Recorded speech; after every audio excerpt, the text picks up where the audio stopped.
Hello hello everyone. सभी बड़ों को मेरा सादर प्रणाम और छोटों को ढेर सारा प्यार और दुलार और बहुत सारा आशीर्वाद। मेरे प्यारे भाइयों बहनों, मैं प्रेम पांडे फ्यूचर आईएएस एकेडमी से एक बार फिर से रविवार का ये अंक आपके समक्ष प्रस्तुत कर रहा हूँ, क्योंकि ये जो रविवार का सेशन होता है इसमें ना हम लोग पॉलिटी की बात करते हैं, ना इकोनॉमिक्स की बात करते हैं, ना कोई पेपर पे चर्चा करते हैं। हम लोग इस पर भाई बहन सारे मिलके आपस में बात करते हैं कि हम लोग के साथ क्या हो रहा है, हम लोग के साथ क्या होना चाहिए, या हम लोग को कैसे अपनी सफलता की तरफ हर एक दिन कदम उठाना चाहिए। कोई क्या कह रहा है, कोई क्या सुन रहा है, कोई क्या चाहता है, ये सब पे हमें थोड़ा बहुत एक जागरूक करते हैं आपस में। तो यदि आप लोगों को इस अंक के बाद ऐसा कुछ लगता है कि जागरूक होने के लिए एक पॉइंट ये भी हो सकता है, तो वो पॉइंट प्लीज मुझे कमेंट करके जरूर बताइएगा मेरे प्यारे भाइयों बहनों। कुछ लोग आजकल के दौर में ये होता है कि यार मुझे इन्होंने ये कुछ कह दिया है और मैं ये काम नहीं कर पाऊंगा। अरे बहुत लोग होते हैं ना, जैसे कि अरे यार मैंने सुना है मिश्रा जी का लड़का ये चीज तैयारी कर रहा है, तो यार तैयारी कर रहा है मिश्रा जी का लड़का है या लड़की है या किसी भी जाति किसी भी धर्म का है, तो जब आप किसी भी बड़े लक्ष्य का चुनाव कर लेते हैं उसी वक्त भगवान आपके इम्तिहान के लिए कुछ न कुछ प्रश्न भगवान भी चुन लेते हैं। किसी भी कार्य को शुरू करने से पहले आप ये दृढ़ निश्चय कर लीजिए कि हमको अगर ये कार्य आज मैंने शुरू किया है तो इसको इसके परिणाम तक लेके जाने की क्षमता भी मेरे अंदर है।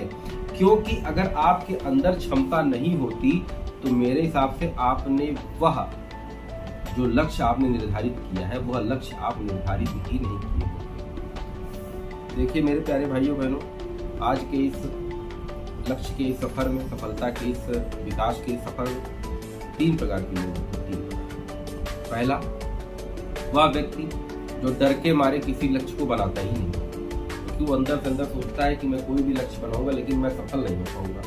वो अंदर से अंदर ही अंदर अपनी अक्षमता को जानता है, इसलिए वह प्रयास ही नहीं करता है। पहला व्यक्ति ये होता है। दूसरा व्यक्ति बहुत ज्यादा एनर्जेटिक होता है, अंदर से बहुत ऊर्जावान होता है, परंतु वह किसी भी कार्य को शुरू कर देता है और पूरे ताबड़तोड़ तरीके शुरू कर देता है, लेकिन वह कार्य संपन्न न करते हुए उस कार्य को बीच में जाके फिर से बैकफुट पे चला जाता है एक दो पराजय के बाद। तो ये तो है दूसरा व्यक्ति। और तीसरा व्यक्ति कौन होता है? जो सतत अपने लक्ष्य की तरफ धीरे धीरे शनय शनय शनय शनय मतलब स्लो अपने लक्ष्य की तरफ हर दिन कदम बढ़ाता जाता है। ठोकरें कितनी भी लगती जाए, लेकिन उसका जो पग रखने का स्टाइल है, स्लोली वो अपने लक्ष्य की तरफ बढ़ता जाता है। और अंत में वही व्यक्ति जो धैर्य के साथ अपने लक्ष्य की तरफ हर दिन कदम बढ़ाता रहता है, आप देखेंगे कि सबसे धीरे चलने वाला, सबसे ज्यादा धैर्य रखने वाला वही व्यक्ति अपने लक्ष्य तक पहुंचता है। तो तीन टाइप ऑफ मैन हो गए। पहला तो काम ही नहीं शुरू करेगा, वो डर के मारे किसी लक्ष्य को बनाएगा ही नहीं।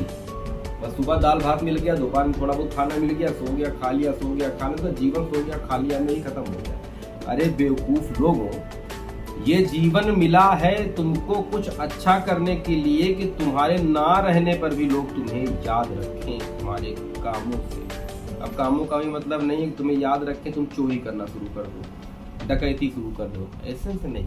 घृणित कामों से तुमको कोई याद न करे, तुम्हें तुम्हारे महान कार्यों से, तुम्हें तुम्हारी सफलता, तुम्हें तुम्हारी मेहनत से लोग याद करें, वो तुम्हारे आने वाली जो पीढ़ियां होंगी उनके लिए गर्व की बात होगी। लेकिन अब कहते हैं कह रहे फलनवा लड़का जो है चोर था, फलनवा लड़का जो है माफिया था, गैंगस्टर था, फलनवा का लड़का जो है डकैती करता था, फलनवा का लड़का जो है रेपिस्ट था।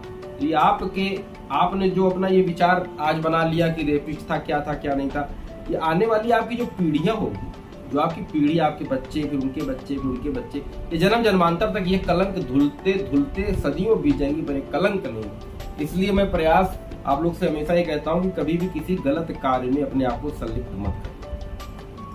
मेरे प्यारे भाइयों बहनों, सफलता के इस सफर में आज कोई बात मैं और अंदर की बता दूं कि आपको हृदय से सफल देखना कौन चाहेगा?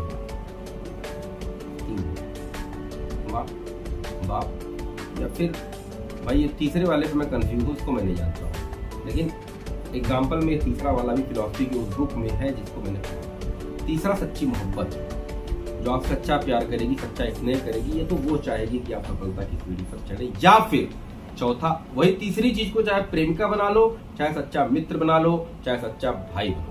ये तीन ही लोग के अलावा चौथा इस पृथ्वी पर, इस ब्रह्मांड में कोई आदमी अभी नहीं पैदा हुआ है या आगे पैदा भी नहीं होगा जो आपकी सफलता में आपके साथ खुशी खुशी आपके साथ चले। पॉसिबल नहीं। मेरे प्यारे भाइयों बहनों, मैं मानता हूँ इस चीज को हृदय से कि कमियां मानव में होती है। अगर मानव में कमियां एक भी ना हो तो मानव और ईश्वर में अंतर क्या रहेगा।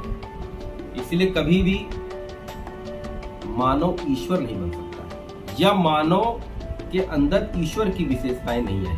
हाँ, लेकिन हम अपने ईश्वर से, अपने अधिष्ठात्री से, अपने जो हमारे तथ्यात्मक रूप से जो हमारे भगवान हैं, उनसे उनकी अच्छाइयों को थोड़ा थोड़ा सीख सकते हैं, लेकिन पूर्णतया उनकी तरह नहीं हो सकते। लेकिन क्या उनके जो अच्छाइयाँ उसको तो हम सीख सकते हैं ना, तो कम से कम उनकी अच्छाइयों को थोड़ा बहुत जो ग्रहण करने लायक है वो तो हम ग्रहण कर लें। तो मेरे प्यारे भाइयों बहनों, रविवार के इस अंक में कोई ज्वलंत मुद्दा आज नहीं था। मैंने आपसे बताया भी था कि करंट अफेयर्स की क्लासेज और जीएस की क्लासेज देखिए धीरे धीरे मैं अकेले हूँ, मेरा कोई यहाँ कमेटी तो बैठी रही है, कोई समिति तो है नहीं कि यार तुम ये कर लो वो कर लो। मुझे किसी पे ट्रस्ट भी नहीं है, मैं खुद से मेहनत कर रहा हूँ। कल से हमने प्रॉमिस किया था मंडे से मैं अंक स्टार्ट करूंगा, तो कल से आपको दिखेगा। आप जब उठोगे दोपहर में, जब भी मेरा टाइम होता है वीडियो जब आएगा, तो उस पर करंट पे जरूर चर्चा हुई होगी और भारतीय राज्य व्यवस्था पर भी चर्चा हुई होगी, फिर क्वेश्चन पर भी चर्चा हुई होगी। मैं वो काम जो मैंने कहा था उसको मैं पूरा कर चुका हूँ। आज शाम तक वो काम पूरा हो भी जाएगा। देखिए प्यारे भाइयों बहनों, आज मैं आपको बता दूं कि जब आप सफल हो जाते हैं, जैसे वो लोग कहते हैं यार मुझे उनसे दुश्मनी है इसलिए मैं उनको नीचा दिखाने के लिए पढ़ाई कर रहा हूँ। अरे बेवकूफ, किसी को नीचा दिखाने के लिए कोई तैयारी कर रहा है, किसी को नीचा दिखाने के लिए आप लक्ष्य क्यों पाएंगे। आप अपने आप को इतना ऊंचाई पर लेके जाओ, इतना ऊंचाई पर लेके जाओ कि आपके दुश्मन जो श्रृंखला है, आपके जो ना चाहने वालों की श्रृंखला है, वो आपकी उस लंबी लकीर के आगे बौनी साबित हो। ये करके दिखाओ ना, मुझे उससे बदला लेना है, मुझे उससे ये करना है। तो यार वही वाली बात हो गई। और की मूवी आई थी राजकुमार राव की, तू मेरा इंतकाम देखेगी, ठुकरा के मेरा प्यार तू मेरा इंतकाम देखेगी। ये भी अच्छा है, ऐसा भी होता है बिल्कुल। क्योंकि देखिए उसने इंतकाम लेने के लिए ऐसा कुछ नहीं किया था, उसका मोटो यही था कि जिस पर सिविल सर्विसेज के लिए तुम छोटे पोस्ट के लिए गए उससे बड़ा पोस्ट मैं हासिल करूंगा। और क्योंकि देखिए उसने आईएएस होने के बाद भी कोई बदला नहीं लिया, जब उसके चपेटे में आई तो उसने सिर्फ उनको सीख दी कि देखिए तुमने मुझे छोड़ा था और ठुकरा के मेरा प्यार मेरा इंतकाम देखोगी और मैं आईएएस बन गया। अब तो इंतकाम देखोगी, बन गया तब देखोगी ना, क्योंकि अब मेरे अधिकार क्षेत्र के अंदर में आपकी ड्यूटी आ गई है, तो अब मेरा इंतकाम भी देख लो। पर्सनली जाके इंतकाम नहीं लिया कि आईएएस बन गया सीधे गोली मार दिया, नहीं ना। इसलिए जो गंभीरता अपने अंदर लाइए। किसी को भी अगर किसी को प्यार में धोखा मिल गया, किसी को भाई से धोखा मिल गया, किसी को दोस्त से धोखा मिल गया, तो सैकड़ों महीनों भर आप कबीर सिंह की तरह दारू पियेंगे, गांजा पियेंगे, नशा करेंगे। ये यार कुछ होगा नहीं इससे भाई। ये नशा वशा करने से ये सब कुछ नहीं होने वाला है। जो जहां है तुमको जिस हालत में देखेगा वो उतना ही खुश हो। जब आपको कोई छोड़े, आपको कोई धोखा करे या आपका गद्दारी करे, तो आप अपने आप को और खुश उसके सामने प्रेजेंट करो ना। इससे वो समझेगा यार इसको कोई दुखी नहीं है, मेरे छोड़ने के बाद तो ऑलरेडी हैप्पी है। तो अपने आप को और अच्छे से खुश रखिए, अपने आप को एकदम निश्चिंत रखिए और अपने लक्ष्य को, चाहे वो आप B grade, C grade, D grade, जो भी आपकी क्षमता है उस लक्ष्य को चयनित करिए और हर दिन हर समय उस लक्ष्य के लिए जो संकल्पात्मक मेहनत होती है, उस मेहनत को उस लक्ष्य के लिए हर दिन प्रयोग करिए। क्योंकि आपको उस लक्ष्य को, आप में से मैंने कहा कि बी ग्रेड परीक्षा या सी ग्रेड परीक्षा, मुझे 10 घंटे पढ़ने हैं, तो मुझे पता है कि उस परीक्षा के लिए मुझे इतने घंटे पढ़ने, तो वो डेली पढ़ने हैं। अब मौसी की बिटिया की शादी है, चाचा की फूफा की शादी, ये सब नहीं सुनना है भाई। वो 10 घंटे हमको चाहिए, 10 घंटे बाद शादी जाइए, आप जाइए जन्मदिन मनाइए, आप जाइए बियर बार घूमिए, मुझसे मतलब नहीं। लेकिन वो पढ़ाई के 10 घंटे आपके डेली नियमित होने चाहिए। मैं आपको पिछले 10 वीडियो में बता चुका हूँ, निरंतरता ही सफलता की जननी है। ये मेरी खुद की लाइन है, मैं किसी की कॉपी पेस्ट नहीं करता हूँ। जो व्यक्ति सतत प्रयास अपने लक्ष्य की तरफ बढ़ने के लिए हर दिन करेगा, वह सकारात्मक रूप से सफल हो ही जाएगा। कोई नहीं रोक सकता, कोई भी नहीं रोक सकता उसको, दुनिया का कोई भी। हाल ही में मैंने एक वीडियो में देखा था, एक भाई मेरा आईपीएस हुआ, उसके पिताजी की हत्या कर दी गई थी उसके मेंस एग्जाम में। सोचिए, एक तरफ उसका मेंस एग्जाम चल रहा है, उसके पिता की हत्या हो जा रही है, इंटरव्यू के समय में उसके दादाजी की एक्सीडेंट से मौत हो जा रही है, लेकिन इन दो विपरीत परिस्थितियों में मेरा भाई वो घबराया नहीं और आज IPS है। ये बहुत बड़ी बात है। इसमें कहते हैं मन, जो हमारा मन है ना, चित्त जिसको बोलते, सुन रहे हैं ना भैया, चित्त, हमारा मन, हमारा चित्त जिस दिन कंट्रोल में आ गया, उस दिन आप समझ लीजिए कि आप विकास की तरफ अब आंख उठा के देखना शुरू किए। अपने आप को समझाओ, यार मुझे बाहर जाना है, नहीं जाना है। उस वक्त तो नहीं जाना जब तुमने सोचा कि तुम्हें बाहर जाना है। कंट्रोल करो, 2 घंटे बाद जाओ। क्योंकि अगर मन ने कहा मुझे बाहर जाना है, आप तुरंत बाहर चले गए। मन ने कहा मुझे ये करना, आपने तुरंत कर दिया। मन ने कहा मुझे ये खाना, आपने तुरंत खा लिया, तो आप मन के वशीभूत हो गए। अगर मन ने कहा कि मुझे सिविल लाइंस जाना है, तो 2 घंटे रुको, तुम अपना पढ़ाई करो, नोट्स बनाओ, उसके बाद आप जाओ। तो मन को ये लगेगा कि इसका लक्ष्य पहले है, मैं बाद में हूं। तो लक्ष्य जब पहले हो जाएगा, मन बाद में हो जाएगा, तो लक्ष्य ऑटोमेटिक आपके हाथों में आ जाएगा। इसीलिए मन को एकाग्र करो, शरीर को स्थिर करो, दिमाग को एकदम खोल लो। और कोई भी जलन की भावना, चाहे तुमसे बड़ा हो छोटा हो, किसी को देख के ये मत सोचो उसके पास ये मेरे पास ही होना चाहिए, उसके पास वो है मेरे पास ही होना चाहिए। नहीं होना चाहिए। तो अपने लक्ष्य को पा जाओ, तुम्हारे पास सब कुछ ऑटोमेटिक आ जाएगा। किसी को देख के यार इतनी महंगी जीन्स पहना मेरे पास नहीं है, अरे नहीं है, नहीं है। तुम 2 साल मेहनत करो, उससे अच्छी कपड़े, उससे अच्छी चीजें, उससे अच्छी सब कुछ तुम्हारे पास होगा, लेकिन तुम लक्ष्य को अपने पास हो जाओ।